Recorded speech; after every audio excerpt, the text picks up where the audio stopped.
তুমি কে, আমি কে, রাজাকার রাজাকার, 10 ট্রাক অস্ত্র। যিনি প্রশ্নটি করেছেন উনিও বোধহয় জেন জিরই নাকি? শহীদ প্রেসিডেন্ট জিয়াউর রহমানকে কেউ দেখি নাই আমরা এখানে যারা বসে আছি, কিন্তু তার খাল খনন কর্মসূচি এখনো আমাদের কাছে রেলেভেন্ট মনে হয়। তার সার্কের উদ্যোগ এখনো আমাদের কাছে রেলেভেন্ট মনে হয়। তার নতুন কুড়ি এখনো আমাদের কাছে প্রয়োজনীয় মনে হয়। বিএনপি কেন ন্যারেটিভ তৈরি করতে পারে না, যেখানে আমরা আওয়ামী লীগকে সবসময় বিভিন্ন ন্যারেটিভ নিয়ে সামনে আসতে দেখি? মাল্টিপল জেনারেশনে বিএনপি পেনিট্রেট করতে পারছে কিনা?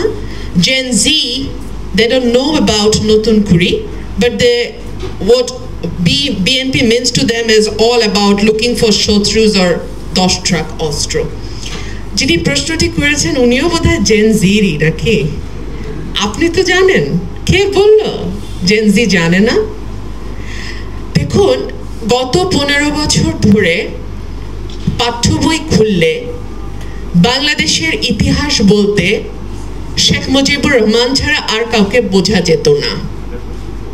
গত 15 বছর ধরে মিডিয়া খুললে পৃথিবীর রোল মডেল বাংলাদেশকে বানিয়েছে শেখ হাসিনা, এই বয়ানটি রবীন্দ্রিক ভাষা থেকে শুরু করে উচ্চাঙ্গ সঙ্গীতের ভাষায় বাংলাদেশের যত চ্যানেল আছে যার যার মতো করে প্রচার করেছে। Right or wrong?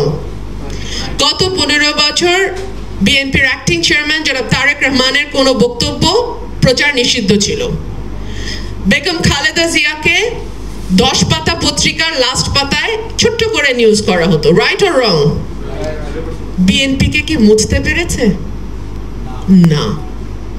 বিএনপিকে কি 10 ট্রাক অস্ত্রের ফ্রেমে আটকাতে পেরেছে? না। বিএনপিকে কি কেবল লুকিং ফর শত্রুজে আটকা রাখা গেছে, কিংবা হাওয়া ভবনে ফর দ্যাট ম্যাটার আটকে ফেলা গেছে? যায় নাই।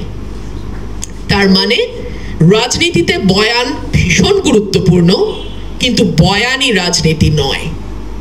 একটার পর একটা বয়ান আওয়ামী লীগ তৈরি করেছে।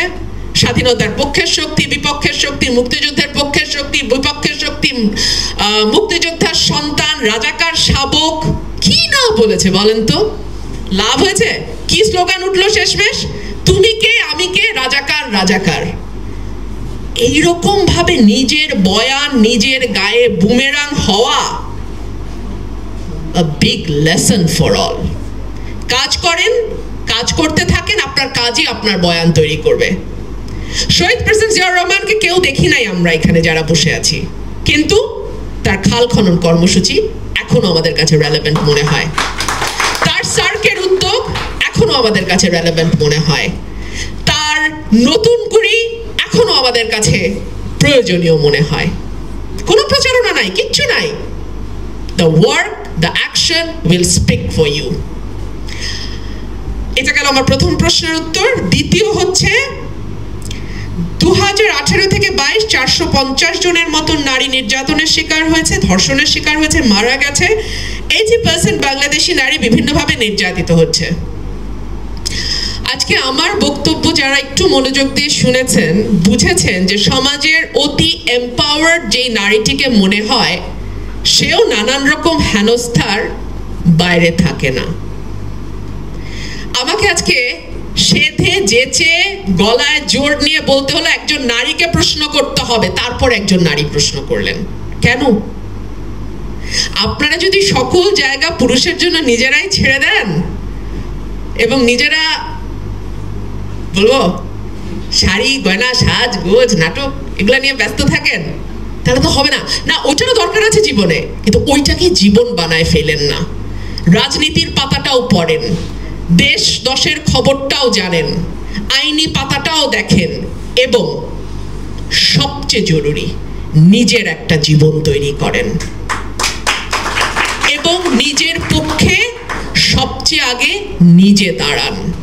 কেউ আপনার পক্ষে দাঁড়াবে না যতক্ষণ না পর্যন্ত আপনি আপনার পক্ষে দাঁড়িয়ে নিজের অবস্থানটা শক্ত করবেন এবং নিজের কাছে সৎ থাকেন। অটোমেটিক্যালি প্রথমে অনেক রকম সমালোচনার মধ্যে পড়বেন, নানা রকম ক্রিটিসিজমের শিকার হবেন, ইগনোর করেন। একটা জিনিস মাথায় রাখবেন, আমি আমার নিজের জীবন থেকে দেখেছি, জাহিদ তার দৌড় শুরু করেছে এখান থেকে, আর আমি আমার দৌড় শুরু করেছি এখান থেকে। আমরা দুজন একই ফিল্ডে কাজ করি, আমরা দুজন খুব ভালো বন্ধু, সেজন্যই উদাহরণটা দিলাম। সুতরাং আমাকে যদি জাহেদের কাছাকাছি যেতে হয় কিংবা জাহেদকে ছাড়িয়ে যেতে হয়, আমার পরিশ্রমটাও দ্বিগুণ করতে হবে, আমার অধ্যাবসায়টাও দ্বিগুণ লাগবে। আমি মেনে নিচ্ছি নারীকে নানান রকম বাড়তি জিনিস মাথায় নিয়ে, বাড়তি ঝামেলা যেগুলো পুরুষকে মাথায় রাখতে হয় না সেগুলো নিয়ে, এগুলো আমার জীবনেও আছে, শেখ হাসিনার জীবনেও ছিল, বেগম খালেদা জিয়ার জীবনেও আছে। সুতরাং এগুলো নিয়েই আমাদের দৌড়টা শুরু করতে, এটা মাথায় রাখবেন। আর আপনাকে নির্যাতন করবার মানসিক কিংবা শারীরিক এই স্পেসটা কাউকে দেবেন না। প্রথমেই আওয়াজ তুলুন, দ্বিতীয়বার আর এই ঘটনা ঘটবে না। ধন্যবাদ।